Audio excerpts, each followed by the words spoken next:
Good morning, Professor Campanini. Good morning. We are excited to record this episode of our channel Palinsest here in Bologna and speak to you. It is a great honor to reach out to you as a scholar whose work deeply explores the history of Jewish mysticism, its academic study, and its fascinating reception within Christianity during the Renaissance. Thank you. Since October 2025, you are again at the Sorbonne, this time as you present your position in the Sorbonne. Well, I'm also in Paris. I'm basically teaching in Bologna. I'm professor for Hebrew and Jewish studies at the University of Bologna. But at the same time, I have a small, let's say, side job teaching, again, as you said, the Sorbonne at the École Pratique des Hautes Études. And I do, even there, seminars about the Christian reception of Kabbalah, especially between the end of the Middle Ages and the Renaissance. Yeah. And now at the University of Bologna, I understand particularly you deal with figures like Pico della Mirandola. Yes. You are welcome to correct me with that was perfect. Italian pronunciation. And the next one I have problem with, but I'll try. Francesco Zorzi. Yes. These two figures. The interest in Kabbalah has experienced various waves of global fascination throughout different eras. In the 20th century, for example, the wondrous Argentinian author Jorge Luis Borges depicted the significant portion of his literary work to Kabbalah, dedicated to Kabbalah motifs that he had studied. He even visited Jerusalem twice in the early 70s, I think once 69 or 171, where he met with Gershom Scholem, the great Kabbalah scholar, whose book he read devotedly. In his writing, Borges explores the conception of infinite Ein Sof, the creation of sacred words and word that he had a story with the letter Aleph, right, in the library, which he was fascinated with these Hebrew letters. I would like to ask you, here on our channel, Palinsest, we broadcasted 2 episodes on the life and death of Shlomo Molcho, who arrived in Italy in the late 1520s, studied Kabbalah there in Italy, and asked to meet with Emperor Charles V to present his messianic plan to this emperor, only to be ultimately executed by the emperor. Against this backdrop, what was the social political climate of the first half of the 16th century that allowed Christian Kabbalah to flourish so dramatically? Well, it's a very complicated question because you need to take into account many different personalities in many different places. But in order to answer at least in part your question, we have to know that before meeting the emperor, Shlomo Molcho visited twice the Pope, Clemens VII, through the, let's say, diplomatic efforts of Egidio da Viterbo, who was a cardinal since 1517, and who was also, had been the general of the Augustinian order, the same order of the actual Pope, the Pope we have today. And Egidio da Viterbo was one of the most important Christian Kabbalists. So the question would be rather to ask what was Christian Kabbalah and why Christian Kabbalah became so influential, especially among, let's say, a part of the elite. Church elite, cardinals, many of them were interested, but also, let's say, laymen.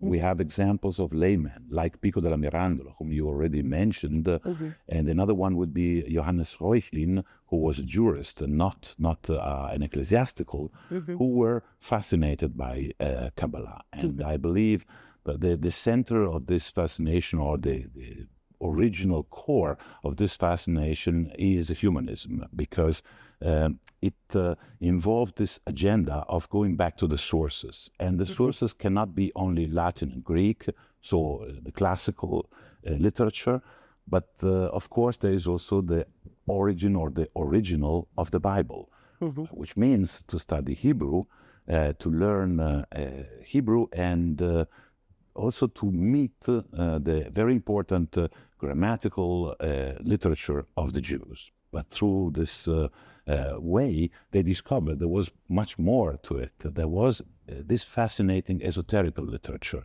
which was Kabbalah. And once they discovered it, they started to use it for a very Christian agenda of reformation or reform of the church. So the agenda was clear to use it. Well, there was a multiple set of goals. One of them, for Egidio for sure, was the reformation or the reform of the church. And it's an irony that Martin Luther was a member of the same order, the Augustinians, under his presidency. And at the same time, other Christian Kabbalists had a different agenda. Some of them claimed that Christian Kabbalah would help dramatically into converting Jews to Christianity. Some of them seemed rather convinced that the real goal of Christian Kabbalah was to convert Christians to Hebrew. So to convert in the sense that Christians did not know enough about their own religion and didn't know enough about the life of Jesus and the environment in which Jesus operated and witnessed.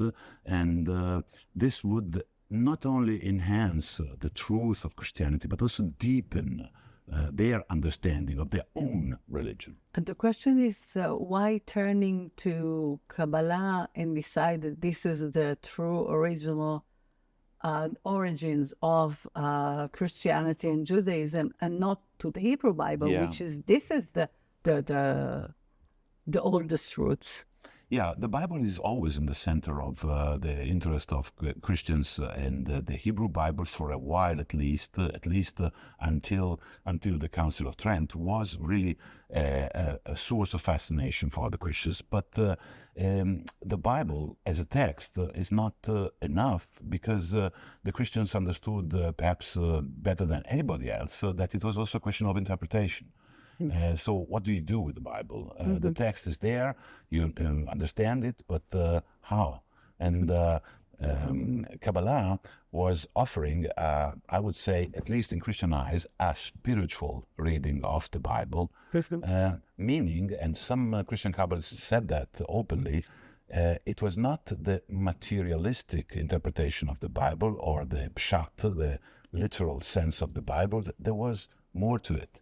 So there was not only Jerusalem on earth, there was also a celestial Jerusalem, and the Kabbalah was understood as helping Christians to find more spiritual meanings in the Bible. And that's why, by the way, they was also convinced it would help convert the Jews to Christianity, because if they would understand the real spiritual meaning of the Torah, they would not be limited to, performing the commandments, but also to understand that every commandment has a spiritual meaning, and that the figure of Jesus is the realization of the promise. And that's why they were convinced that Kabbalah would help to read the Bible. First I would like to ask you, was Christian Kabbalah during this period, at the beginning of the 16th century, a cohesive intellectual movement with an internal organization? What do scholars mean when they use the term Christian Kabbalah? Yeah. As to the first question, there was not a consistent, cohesive movement or a monolithical Christian Kabbalah exactly as there was not a unique or monolithic understanding of Kabbalah proper. So there were many trends and many individuals trying to develop their own idea of Kabbalah, having different agendas and even having different libraries.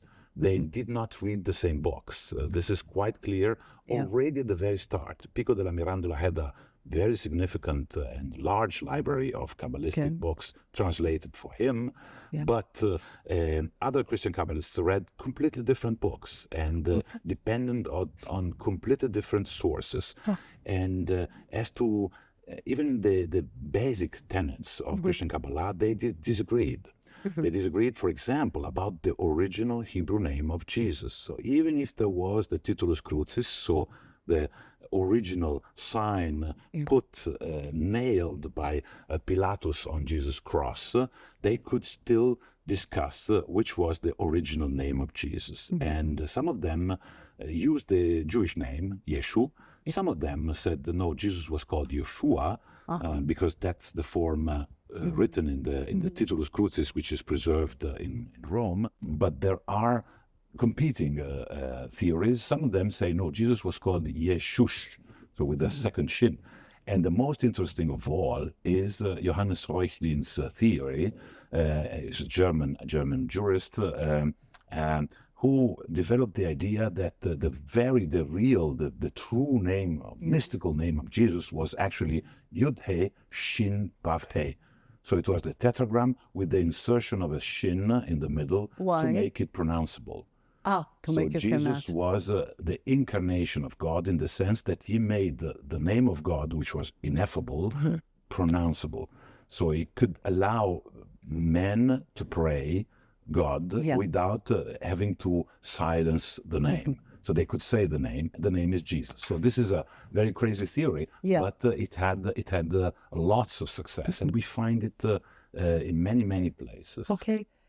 First, we will begin with Pico della Mirandola, who lived until his death in 1494 in Florence. He was a famous Italian humanist and philosopher of the Renaissance. Some claim that he was the founder of tradition of Christian Kabbalah. The 900 Theses was the first printed book to be universally banned by the church. What was the 900 Theses and why they were banned? Yes. First, I should complete perhaps the answer to your first question, because you asked also what is Christian Kabbalah. Even the first Christian Kabbalists disagreed about the very sense of their movement, of what they were doing.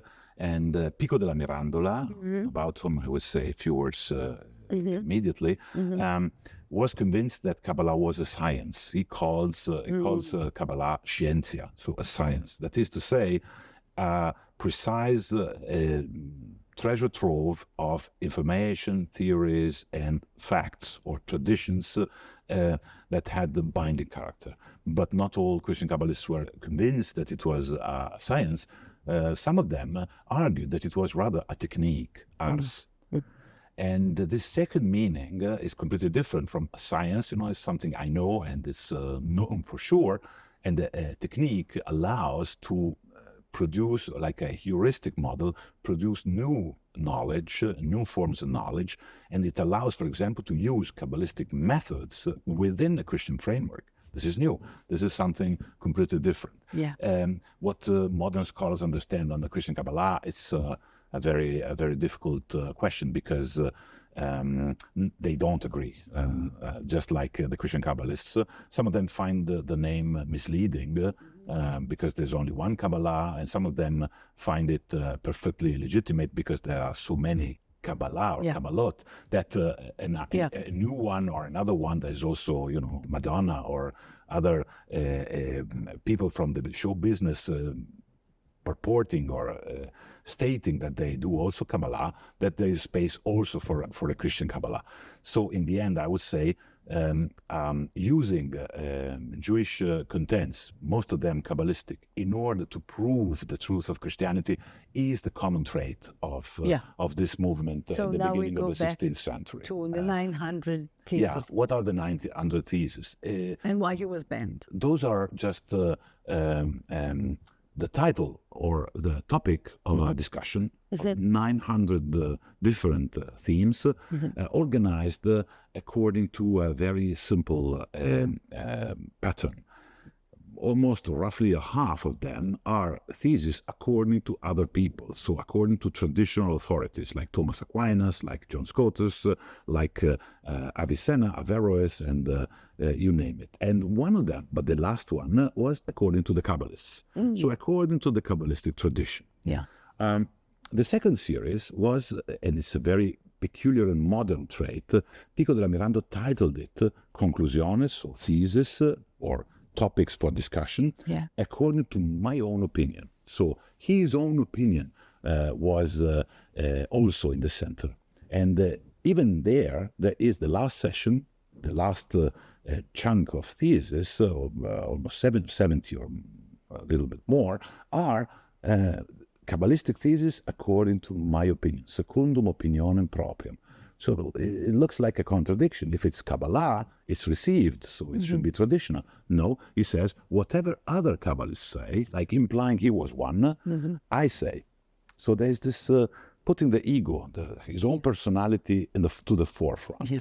And one of them, the most famous, one of the condemned, so I come to the point of why they were banned, states, nulla est scientia, there is no science making us more certain of the divinity of Jesus Christ than Kabbalah and magic. So he also adds magic, not only Kabbalah. But Kabbalah could be used or should be used for people, but it's only the title. We don't have the discussion here. We only have the title. It says Kabbalah would prove the divinity of Jesus better than anything else. So it means even better than the Gospels, I would say. So why was he banned? Well, this is a statement. It takes some large views and a very tolerant attitude towards the Jews to say the Jews have the secret of the proof of the divinity of Jesus. Of course. And they were banned because some of them were really a provocation. For example, Pico says, I'm not sure about that, but I believe, I'm convinced that Origenes, so a church father, or not a church father because he was considered heretic, is not in hell, he is in paradise.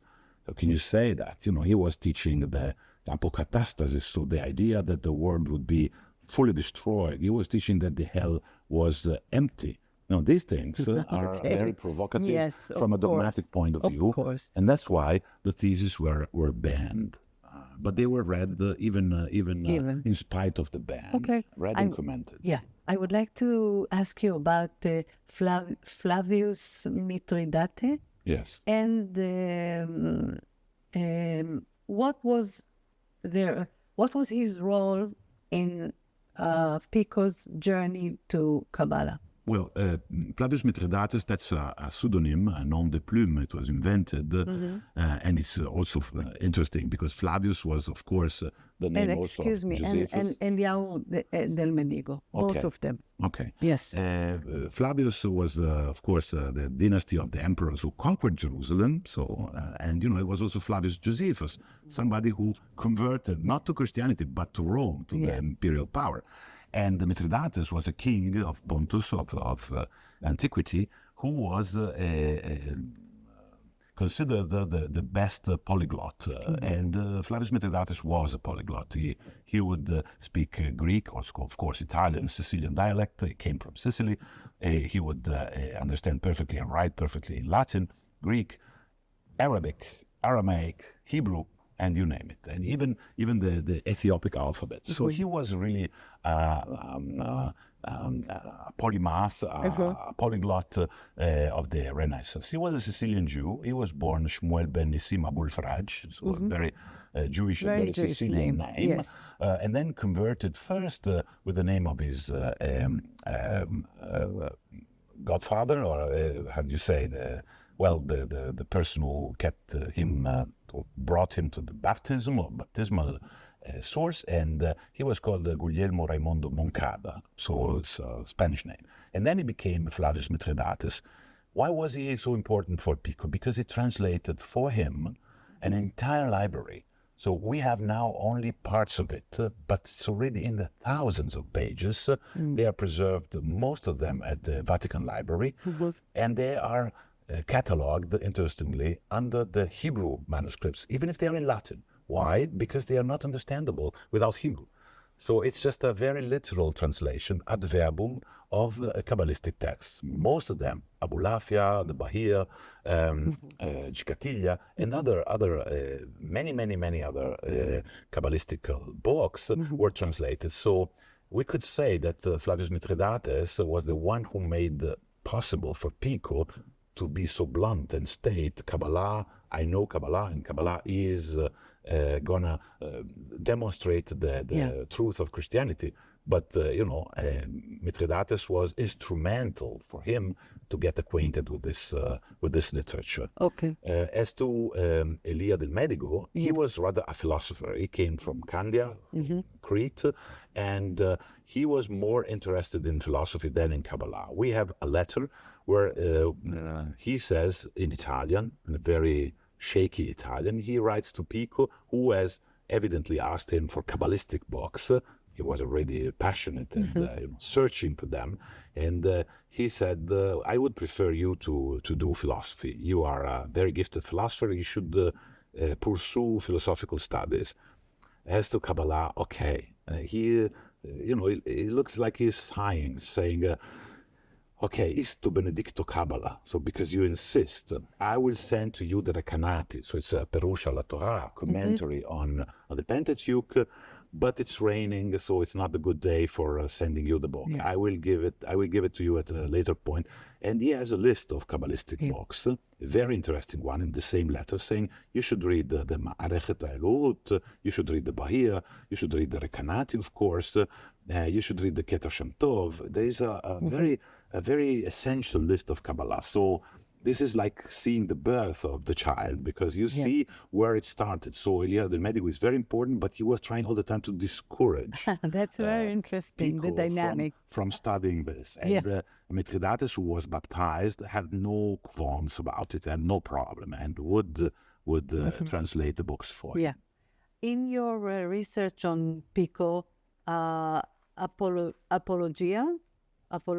Yeah, Apologia in Latin and Apologia in Italian. Yeah. You show how he defended himself against charges of heresy by drawing on specific Jewish sources, the Talmud, philosophy, and Kabbalah.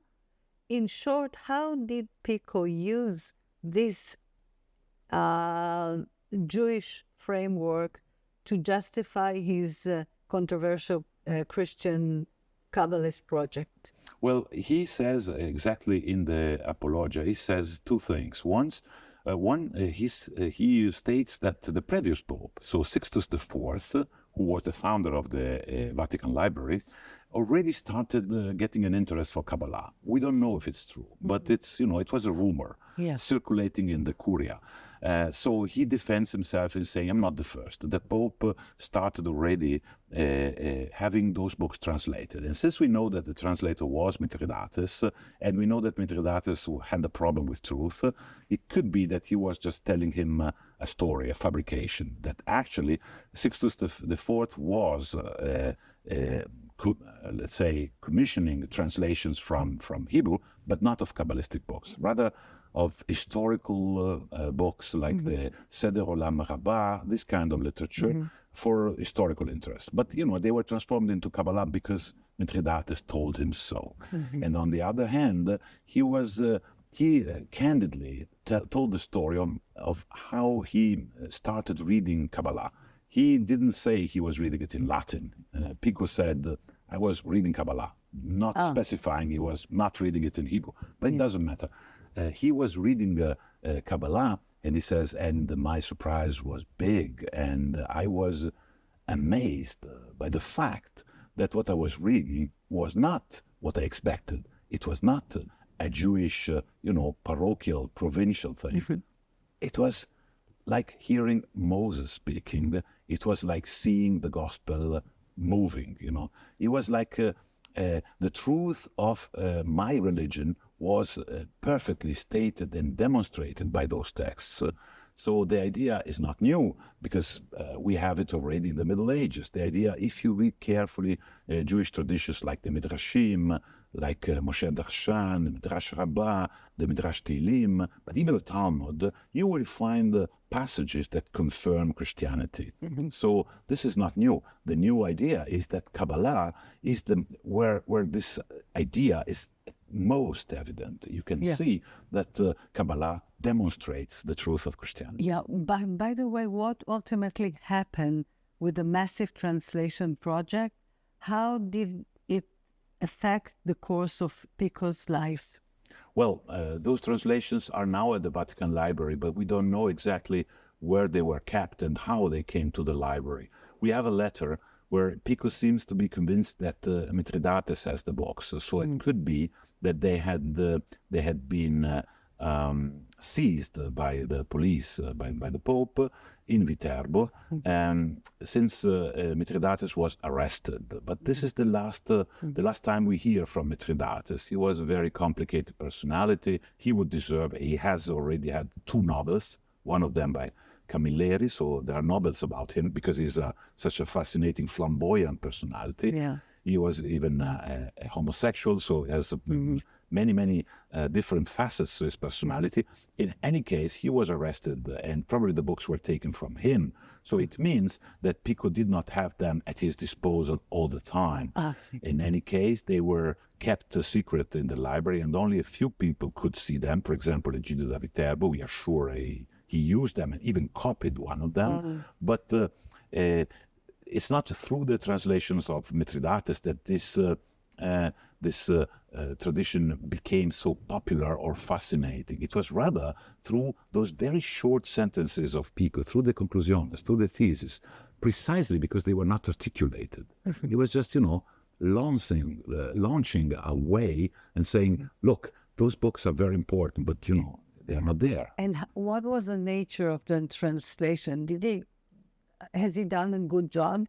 Well, translating? Yeah, that's a good question, and it was frequently asked, because sometimes you get the impression that he was Christianizing a bit the texts. For example, anytime there is shilush or shalosh or shlusha, or there is an allusion, a reference to number 3, in any context, he would say Trinitas. So he would suggest it's a Trinity. Yeah. Or if there's the word Mashiach, he would translate it consistently with Christus. And it's suggestive. Yeah. So was he a good translator? Well, as far as I can tell, he was working at an amazing pace. He states he was translating 40 folio pages, so two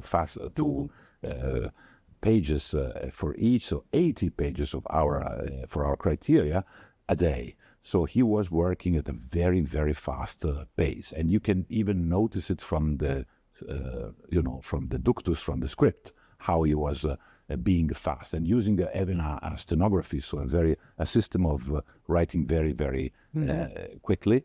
And but as far as I can judge, his translation was not only very good, but sometimes very, very accurate, in the sense that he has. We are sure that he had some sort of a contract with Pico to translate a certain expression in Hebrew always with the same Latin, in order to allow Pico to go back to the Hebrew, to know exactly what stood for what. But sometimes he could not do it, because Hebrew is polysemic sometimes. And for example, the word ma'arechet, which means order, price, many other different meanings, it says it has at least 7 translations. Here I will use ordos, or order, but you should know that there are many other, and sometimes another translation would be more apt for the context. So it means... Great job. And when he adds glosses, he always uses parentheses. So the sign of parenthesis, which was born at this time, because it was not used in a very regulated way. So it means that he wanted to make clear what was his and what was in the original. And sometimes there are parentheses or parenthetical sentences in the original Hebrew, and he says, I will put two parentheses in order to just to be sure. the distinction between the parentheses that are original and the parentheses that are mine. Yeah. And in the parentheses, he was making fun of Pico. He was making jokes. Yeah, he's an academic. And you He could say works like a philologian, but at the same time, a philologist, but at the same time, he was also making fun of Pico.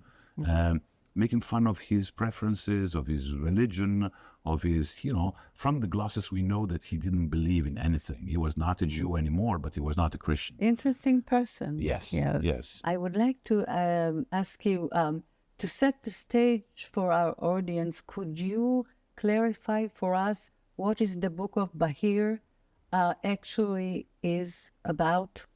Well, it's difficult to say. The Bahir is a composite. It's a composite work. Some pieces come from the Pirkei de Rabbi Eliezer, so they're not original. And I would say in general terms, it's a midrash, or it's written like a midrash, attributed to Rabbi Nechunia ben Akana, so Tanakh, to a rabbi from antiquity, but it's almost certainly pseudepigraphic, so it was written in the Middle Ages. We don't know exactly where and when, but the main theories located to southern France, Provence, to the 12th century, but we are not completely sure. There are competing theories. In any case, to say what the book is very difficult, but I quote how it starts. Some characteristic. Bahir means, splendid or lucid. And it says some passages of the Bible describe God as made of light, of being very, very luminous.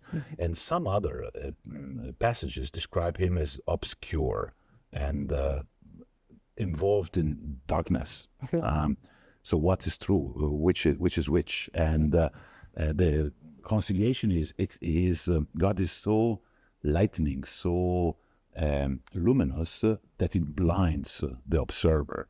So it looks like obscurity to you, but it's actually the essence of pure light, and you cannot stand it. So it's a fragmentary book, and Mithridates called, in his Latin translation of the Bahir, calls the Bahir fragmentum, so like a fragment or fragmenta. So what captivated Pico in the Bahir? Well, it's difficult to say because he never quotes from the Bahir itself, and he did not comment about the Bahir. But the funny thing is that, or the interesting thing is that after the Bahir, in his manuscript, which is preserved at Munich, at the Bayerische Staatsbibliothek, we can see the interventions of Mithridates, his hand, commenting upon the manuscript, and we can see that he mistook other pieces from Yaakov Cohen of Soria, Spain, a Kabbalist working especially with the Sitra Achra, with the negative Sefirot, the Sefirot of evil, and a passage there captivated Pico's interest, and he quotes it in the Conclusiones, in the thesis, saying that if you want to know something about the other side, you should, or the symbolic value of goats, you should read the Bahir about goats. And if you want to know if you know something about the value or the diabolic value, because the goat is sent to Azazel of the goat, then you would understand the Chaldean oracles. Completely different text attributed to Zoroaster, so the Persian sage, showing that already in Pico there is this syncretism, this idea that Kabbalah could help understand the Chaldaic oracles, and the Chaldaic oracles in turn would help us understand Kabbalah, but also Hermetic literature and this bulk of Neoplatonic, late antique literature coming to us from an undetermined East. Yeah. So this proto-Orientalistic attitude, but combined with what we would call later the Philosophia Perennis. Yeah. So the idea that there is one secret knowledge. Yeah. I would like to ask you about Sefer Yetzirah. Yes. One of the oldest and most enigmatic texts in Jewish mysticism. Sefer Yetzirah, the Book of Formation, as translated by Mithridates for Pico, given that Sefer Yetzirah presents a revolutionary cosmos where the world is literally created through the 22 letters of the Hebrew alphabet and the 10 Sfirot, how did this specific linguistic mysticism impact people's understanding of Hebrew as a sacred language? Well, he would promote the learning of Hebrew also because of this, because of the Sefer Yetzirah, saying if you understand Hebrew, the structure, the deep structure of Hebrew, then you understand creation, so you understand how God created through words, but there's more to it. There's the idea, and the Pico is very explicit about it, that magical names called onomata barbara, so names that are not in Latin or in Italian or in Greek, we don't understand, should not be changed. Onomata barbara could not be changed because they are essentially Hebrew names. So the Hebrew names are the names that are effective. Just like God spoke and the word was, if you want to make things with words, you have to use Hebrew, because only in Hebrew this magic, this trick is possible. So there's this idea that language reflects the secret structure of reality, and that white magic can be done with linguistic means. But for example, the commentary of Elazar of Worms on the Sefer Yetzirah, which was also translated for Pico, has a page about the golem. And Pico does not seem to notice. He never showed an interest against other Christian Kabbalists who did much of the golem. He did not pay any attention to the golem topic. He was more interested in linguistic magic. Now we'll speak about Egidio de Viterbo.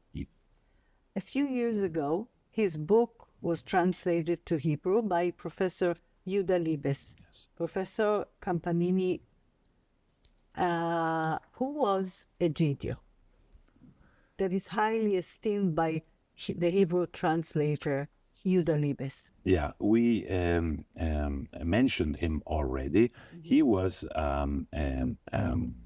coming from Viterbo, from the northern part of Latium region, and he was in Naples for a long time at the Accademia Pontaniana with the humanist Pontano, and we don't know much about an eventual interest in Hebrew.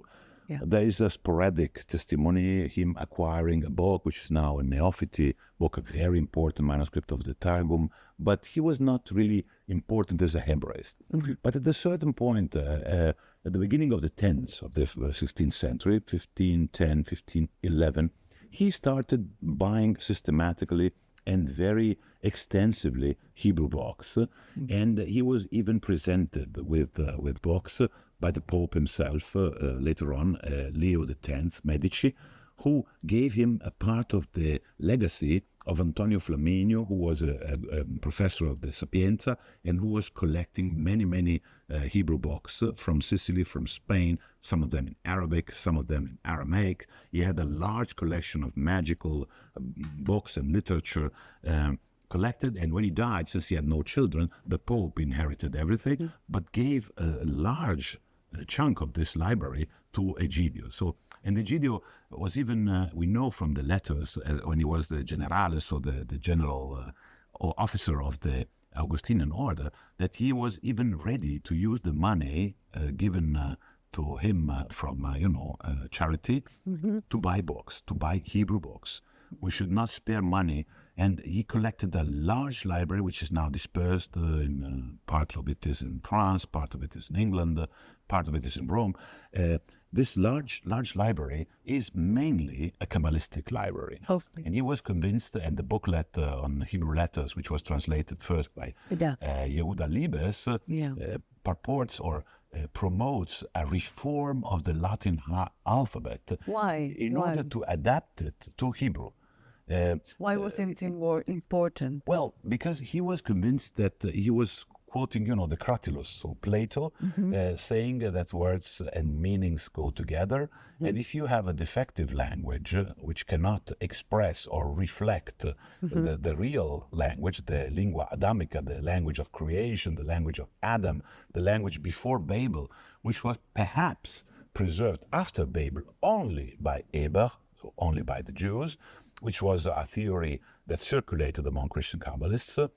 If your language, for example, Latin, if your alphabet does not reflect completely the perfection of Hebrew, for example, you miss a letter for chet, different from H or he, and you miss a letter for ein, so a letter which is only in Hebrew or in Arabic, in other language, but is not present in Latin, then your language will be defective, so you will not be able to reproduce the perfect reality. Yeah. I would like to speak now about his book, The Shekhinah. Yes. The book Shekhinah, Manifesto of Christian Kabbalic Renaissance Messianism, written by Egidio, who, according to the preface of the Hebrew translation, is the most senior among the Christian Kabbalists in terms of his status and the depth of his acquaintance with the Hebrew sources, Egidio. I am referring to the Egidio Shekhinah, translated by Libes, as I said, with which is apparently one of the few translations of the book Shekhinah from Latin, correct me if I'm wrong, into a foreign language. It's Hebrew. Egidio's work voices the call of the Jewish Shekhinah herself, who in the first person and with depth lays out a teaching of the Kabbalah. I have to say it is absolutely fascinating, the idea of a cardinal composing a monologue, dramatic monologue, to the Shekhinah to teach Kabbalah. The Shekhinah is teaching Kabbalah, and she's talking as she's in theater, a monologue. And in just a moment, we'll find out who were her intended students in this teaching. The Shekhinah turns directly and says, this is a quotation from the book that Yehuda Libes translated, if you listen, if you obey, I will be by your side just as I have been present in so many of your victories and even led you. And it is I who led you and your people. If you answer the caller and follow me as a leader, even to the east, beyond the Caspian Sea, and unto your northern wind, and beyond your altar of Caesar, I will abandon you if you abandon these things. Who is the Shekhinah addressing, and why does she makes such a dramatic appeal specifically to him? Yes, the interlocutor of the Shekhinah's monologue is for sure Charles V, so the emperor, the Habsburg emperor. But I want to go back a second to what you said about the translations. There is no other translation of the Shekhinah. Only here. There's the Latin, and the Latin was published only in the 50s by François Fscire, and this partial translation of Yehuda Libes and Yehudit Weiss was made, it's only let's say a third of the whole book. So it's a very large book, and it was not translated into any other language, and it was not published. So probably the emperor never got to read it. But the Shekhinah is the voice, or this prosopopea, so it's like a historical figure or a divine figure talking directly, and is appealing to the emperor to lead the crusade and to unify the world. So the idea is you are already emperor on vast part of the world, we say that on the reign of Charles, the sun never set, because there's always, in America or in Europe, there's always daylight, and but it's not enough. And if you accept that, and if you give yourself satisfied or content of this half empire, you will be a half king, a palga. So he used the Aramaic palga, saying you will not be the real emperor, because the emperor, the idea of an empire has in itself the concept of totality. So you will have to conquer also the Turkish part of the world. So you have to conquer the Muslims in order to have one world. There will be one world under your reign, and you will obey to the Shekhinah. But the most interesting point is that Egidio was actually faithful to the Medici family. So he was tied to the King of France, Francis I or François I, and the enemy, the foe of Charles V for a long time. And he was very loyal to the pro-French party. So how come that he became so interested in Charles V?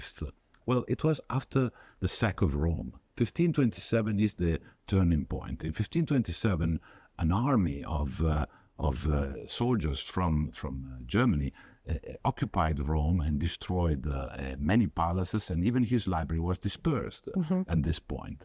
So he suffered personally, and he was supposed to lead an army, but he was not a man of the sword. So he was very shocked from this event. It's Egidio himself who was shocked, and who asked himself, okay, perhaps I have got it all wrong. So instead of saying, well, we're not lucky, next time it will be better. No, he's saying, perhaps I fought on the wrong side. And he decided, just like the Pope, Clemens VII, to change his policy and to turn to the emperor in accepting the fact that the emperor was the winner, and that the King of France was even in jail. So he was captured, and there was no way of keeping rooting for the French king. There was no way that the French king would become the emperor. The emperor was one, and it was Charles V.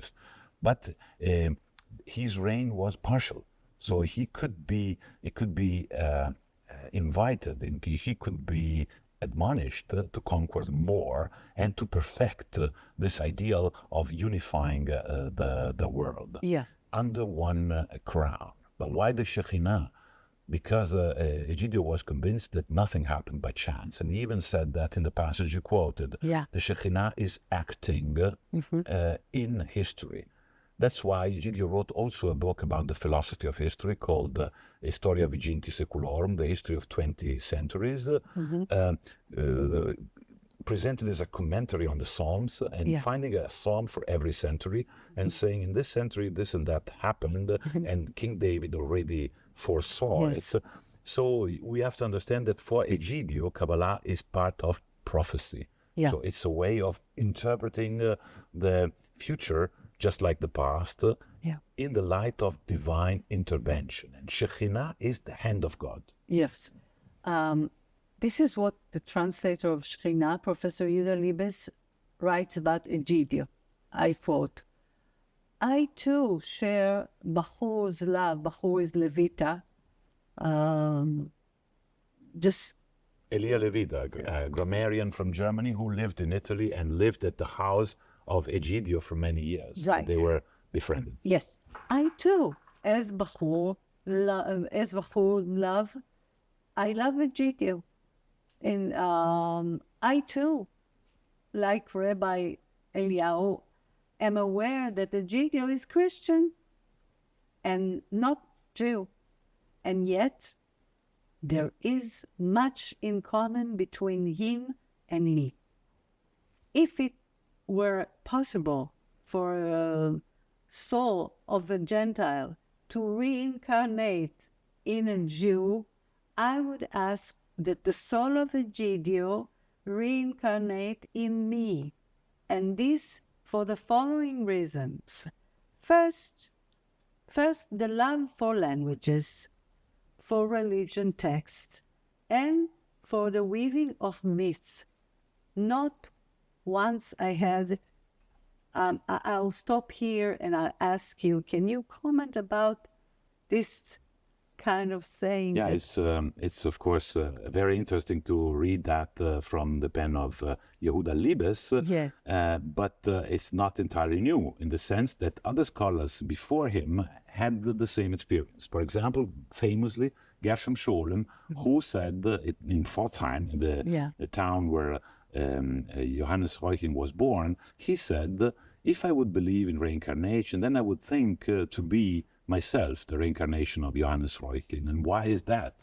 Reuchlin was a Christian, but he thought he would be the reincarnation of Reuchlin in the sense that he saw Reuchlin as the first of his corporation, in the sense that he was also studying Kabbalistic texts from a certain distance. So there is this interesting mixture of identification and distance, which is characterizing also this idea of reincarnation. It's me, but it's not me. I feel a strong affinity with the people I'm studying. The interesting thing is that even Reuchlin himself was convinced to be Pythagoras redivivus, or was described as Pythagoras redivivus, so he was reviving Pythagoras' teaching through Kabbalah. And reincarnation is actually a Jewish doctrine. So even in the Bahir we were talking about before, there is this idea that the souls that come to the world already came. So of course. Dor olech v'dor ba, it means ki kvar ba, because it already came. In continuation to this, the Shekhinah encourages, as you said, and strengthened Charles V, Holy Roman Emperor, in his dealing with the political and military challenges facing the Western Christianity world in this period, and chief among them, the Turkish threat, the Ottoman, right? The Ottoman threat and the deterioration in the moral and religious spirit of the church, which suggested demands for reform in the church. It seems like Egidio's Shekhinah acts not only, this is my view, not only as the Shekhinah, but as one of the prophets of the Bible, similar to Jeremiah, who analyzed the regional reality, and then he identified Babylon as a global power that would not be resisted. Jeremiah warns the king of Judea against rebellions against Babylon and against the authority of other empires like Egypt. I would like to hear your opinion about this mixture of being a prophet and being the Shekhinah. Yeah, it's a very important point, and it's complicated by the fact that there is not only this dialectic between, respect for authority, saying this is a power you cannot defeat, and the revolutionary idea of following rather the Shekhinah than the world powers. Because there is also this dialectical aspect is also internal to Egidio's thought and his readings. For example, among the Kabbalistical books, he translated them, many of them, and commented upon them, but he came back again and again, and I found 2, even 3 translations of the same book, according to different periods. Before the conclave electing Clemens VII, after the conclave, before the sack of Rome, after the sack of Rome. So he was trying to make sense. But which books did he read? He read especially prophetical and messianic books, like the Sefer Peliah, the Sefer Tumunah, the Sefer Kana. So this kind of literature, which is a relatively late Kabbalistic literature, where you have even the date for the start of the Messianic age. And you have a combination of dates. And this perhaps helps us explain that there is a tension between reform and revolution, or between governing and the Messiah. Yeah. Those are 2 different things. But you can have both, because, for example, the Sefer Peliah says, in the 15th century we will start the Messianic age, but it will not be the end. Yeah. The end will come 1 century later. So there is 100 years, the end or the sabbatical time, where, or the new eon, the new epoch for the Sefer HaTemunah, meaning with a change in the alphabet, nota bene. So there's also this idea of changing the alphabet. In the Sefer HaTemunah, you have the starting of the pangs of the Messiah, which is not the time for revolutioning everything, but just time for a reform, waiting for the revolution to come. So there is this idea, which is quite clear also in Egidio's political philosophy. There is the administration, there is the power. He is exerting power for sure, but at the same time he looks like a revolutionary, and it should not be forgotten that one of the first acts of his cultural acting or cultural activity in Venice was publishing Joachim of Fiore. So a prophetic, apocalyptic text within Christianity announcing the age of the Spirit, which will be after the age of the Father and the age of the Son, there will be the age of the Spirit. That takes me to this next question, which clarified some of the things you said now about prophecy. Egidio's profound identification with the figure of the Shekhinah emerges clearly. How did Christian cardinal come to identify with the personified figure of the lower female Sphira in the Jewish Sphirot divinity? And I want to ask another question now, continuing what you just said. Being with a prophetic vision means you take upon yourself challenges because you are chosen. You are chosen by divine force. Yes. As to the question of gender, it's a very interesting one. So how is it possible that the cardinal would identify with a female, with a distinctive female figure? This is not really surprising because even if we don't take Egidio in the picture, but just the emperor is for sure a masculine figure, and the figure of authority and the king and whatever. But at the same time, in comparison to the Shekhinah, he is the pupil, the disciple, the child, and even the female. So the passive, because he receives the power from Malchut. And Malchut is in the same position. Malchut is masculine because it dominates Charles, but at the same time, she is completely feminine or passive because she receives all of her influx from the other Sephirot, and especially from the crown. So in the end, you can zoom in the Sephirot in Keta Malchut, the crown of the kingdom, and the kingdom is the territory. So now, as to Egidio, of course, he knew that there were risks connected with the prophetical role he would assume. He was diplomatic enough, push, for example, Shlomo Molcho and his messianic agenda through the Pope to the Emperor. And Molcho was, for example, prophesizing the tsunami of Lisbon in 1530, and then also the flood in Rome, 1532. And so many people believed in him because he had wondrous signs and miracles to show. So if you are a prophet, you have to prove your prophecy. Your prophecy has to be proven by facts. But at the same time, Egidio was not courageous enough to publish in print what he said. So all of his works remained unpublished. So he was not, he did not dare to say or to print openly what he was doing. Also because the church was in a deep crisis because of Reformation. Yeah. Why did he think that teaching the doctrine of the Sephirot and Kabbalah principle why did he decide to teach through the Shekhinah the book?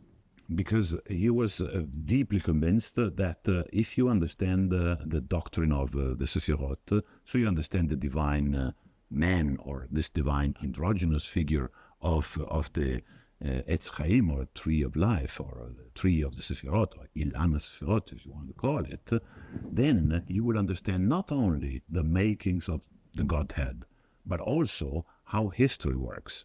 This is precisely the point. He understood the description of the Sefirot as a dynamic of the divinity, so it brings time within the eternal, and at the same time allows to, recognize eternity in history. It's both perspectives. You can see why a certain event happens. So what is, for example, the role of the Turks? What is the role of the Ottoman Empire?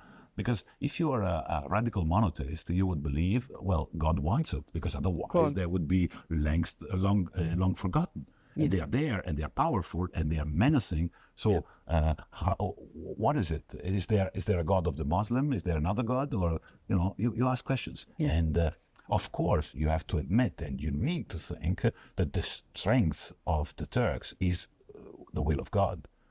So God has a left side. And there's a dynamic. And who was going to win? In the Talmud, you have God praying and saying, let my right hand be stronger than my left hand. So it means let the good win, and may we win, let's say. But we don't know. And as long as we are, for example, sinful, of course there will be a punishment. And the Sultan is an agent of divine punishment. So like this, according to the Bible, you can interpret history. You can interpret history through the Sephirotic doctrine. So it's not just theosophy, like somebody sitting at his desk and studying. No, it's about reading history. You trace that the Jewish sources utilized by Tzorzi writing the Harmonia Mundi, which is Yosef Gikatilla and Abraham Abulafia. How did he combine these sources? But first, maybe just a few words about Gikatilla and Abraham Abulafia. Well, Gikatilla is Joseph Gikatilla lived in the 13th century, one of the most popular, as it were, Kabbalists from Spain, even among the Christians, because of the systematic aspect of his work. He wrote this Fscire, which is planned as an introduction to Kabbalah, sifting through the names of God. So starting with the last Sephirah, so starting with Malchut and going up, rising up to Keter and to the ineffable higher dimension.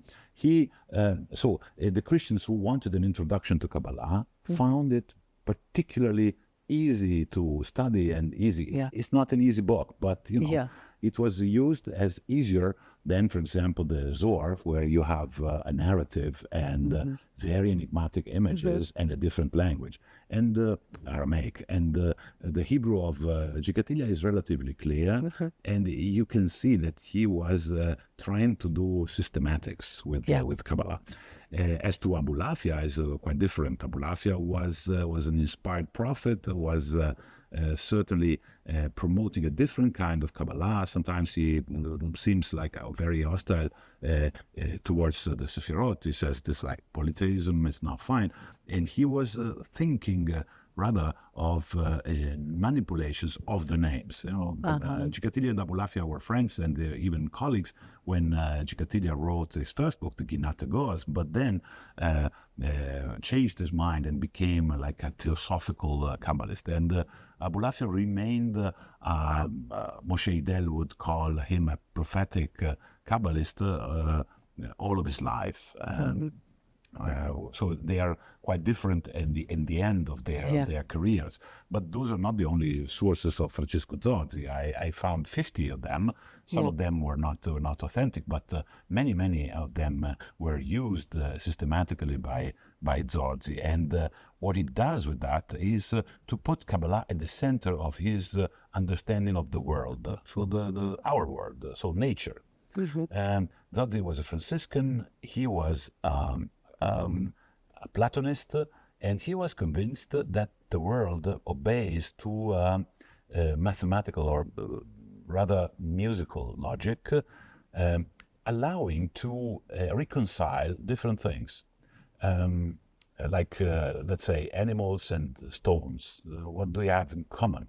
They have certainly a number, making them resonate with each other. So this, of course, opens the doors, again, to magic, because you can manipulate things. As you have kidneys, you can drink a certain herb or a certain potion, a certain preparation from nature to combat a certain symptom, and he was thinking of the unity of nature, which is also a typical Franciscan trait, the idea that all creatures belong together, but putting mathematics or numerology, so it's the border between science and magic, and if numbers allow us to reconcile every aspect of creation. Of course, he's thinking of the Timaeus of Plato, so the geometrical figures that explain reality.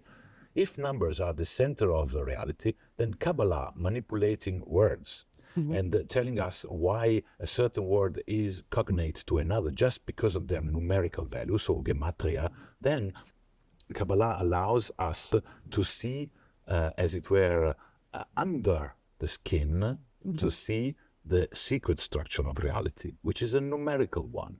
And numbers allow also to construct new prophecies, or to find divine names, like I don't know, in a psalm he would look for the initial letters, so the Rashi Tevot, and everyone sees the tetragrammaton, Yud Hey Vav Hey, but he reads further and he finds Yud Shin Vav, so he says, okay, look, the tetragrammaton is followed by Jesus. So it's just, it's the idea I said before, the ars, the technique.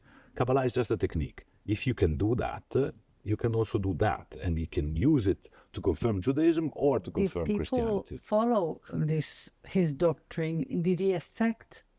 Zotti was commented upon Pico's thesis many, many times in the convent, even when he was almost on the verge of dying at the end of his life, and he was already blind. He continued to comment upon the thesis of Pico della Mirandola, and there was a real fascination for that. And he came to Kabbalah because he wanted to understand Pico. Okay, can you expand about commentary of Song of Songs? Yes, he wrote also, or he started and then interrupted a commentary on the Song of Songs, which is preserved in Forlì, and I studied it and published also some excerpts. There, and even in the De Harmonia Mundi, there is a wonderful retranslation of the Song of Songs in Horatian verses, so in Latin classical meter. Wonderful translation, very strange. You use a pagan poet to translate into Latin a Hebrew canticle with a commentary, and the commentary is Kabbalistic. So again, the main point in the commentary, separated commentary on the canticle, and in the De Harmonia Mundi, there is the basic idea that God has a body, and the body of God is an androgynous body, and this body is described in the canticle. So it's not exactly the same interpretation to say the canticle tells the story of the love story between God and Israel, or God and the church, or Christ and the church, which is the classical Jewish or Christian interpretation, which is absolutely nothing new. It's even compulsory in a way. You are not allowed to say it's just a love song. No, it's not. It's not between humans. Zodi spiritualizes that even at a step further in stating that the lover and the beloved of the canticle are one person.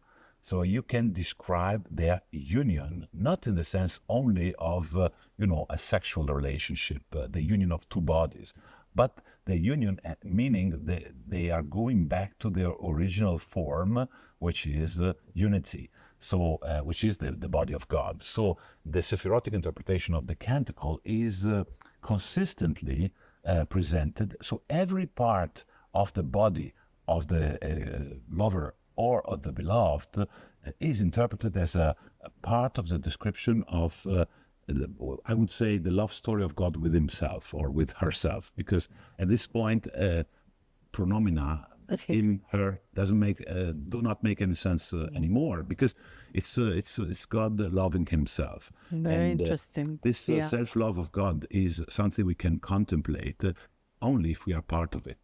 And that's why he starts the commentary on the canticle using an expression which was already in Pico, is the death by kiss. So the binshika.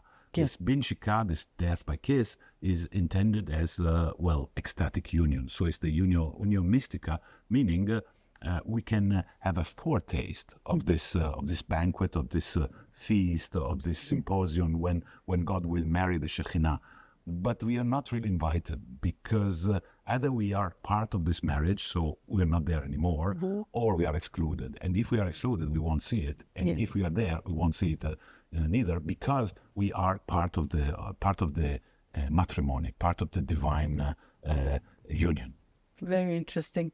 You pointed out that when we discuss Christian Kabbalist Mariology, the ultimate key lies in the fascinating identification made by Tzorzi between the Virgin Mary and the Metatron. Yeah. Can you expand about that? And first, explain what Metatron is. Well, Metatron is an angel, and he is mentioned many times already in rabbinic literature, and in a passage which was probably not known to Tzorzi. Is a very strange passage. It's a famous passage when 4 saints or 4 great rabbis get into paradise and have the occasion to see the royal court of God, and they observe something which is explained by each one of them in a different way. And one of them, famously, Acher, or Elisha ben Avuya, sees that 2 people are sitting, God and another guy. So he says, Yesh shtei reshuyot, there are 2 powers. So he became a Zoroastrian, he became a Persian. So he was called Acher, another one, because he saw the other of God, the other one, which is Metatron. And Metatron was punished for that, because Elisha ben Avuya was a saint. And he became a heretic. So he became, he didn't observe the Shabbat. He was not obedient. So Metatron got 60 leashes, so he was really badly punished because of that. But he was not culpable. He was sitting because he's a scribe. But he is also called Na'ar, so the youngster, the young boy. And as Moshe Idel has shown very well in his book called Ben, Sonship in Jewish Mysticism, he's called also a Ben, the son. So, it could have been easier for Tzorzi to identify him with Jesus, the Son of God. But it's not the way he went. He thought, Metatron is just a function. And one possible etymology is that Metatron is beneath or behind the throne. So Metatronos, Tronon. So he is in the vicinity of the throne, and is one interpretation. But the sure thing is that Metatron is the messenger, the principal messenger. So he brings the word of God, the word of God to the world. Meaning, Maria or Mary or the Virgin is exactly doing this. She is bringing the gospel, so the good news to the world. So she is the messenger. And as the messenger, Tzorzi is aware that Metatron is always identified with a man, is a masculine figure, and he says, doesn't matter, because Metatron is just a function. So it's nomen functionis. If you act as a messenger, you are Metatron. If the message is authentic and comes from God. Interestingly enough, in the 18th century, a nun who must have read Tzorzi has a vision of an angel who is tattooing on her breast the words Metatron Sarapanim, in saying this is the Virgin Mary. So even in the 18th century, it's a very important nun who founded a cult, the cult of the Mary Child. In some churches you see there's a little child made of wax, and this nun had these visions and had this tattoo on her chest with the inscription Metatron Sarapanim, so the prince of the face, the one who stood, and that's Mary. So it's still working in this incredible long period, or longue durée, from the 16th century to the 18th century. A nun in Todi, so really provincial, but she had still this piece of information. And as to the fact that the Virgin Mary is not masculine, as I said already, masculine and feminine depend on what you do. You are masculine as long as you receive. You are feminine. You are feminine if you are passive, and you are masculine if you give. So gender roles are not fixed and are not forever. It depends on your position in the chain of the influx. Professor Campanini, thank you so much for this a fascinating interview. Who we began with Pico, moved to the Shekhinah of Egidio, and from there to Francesco Zozzi, finding ourselves upon the wondrous bridges of the world, translations and sources that crossed Renaissance Europe, especially Italy. I would like to close with the words of Avraham Abulafia. All languages proceed from the divine intellect, and every single tongue has its own gate. But the supreme language is the key to all the gates, wherein all human hearts are united. Thank you so much. Thank you. Hope to see you again. Yes, thank you.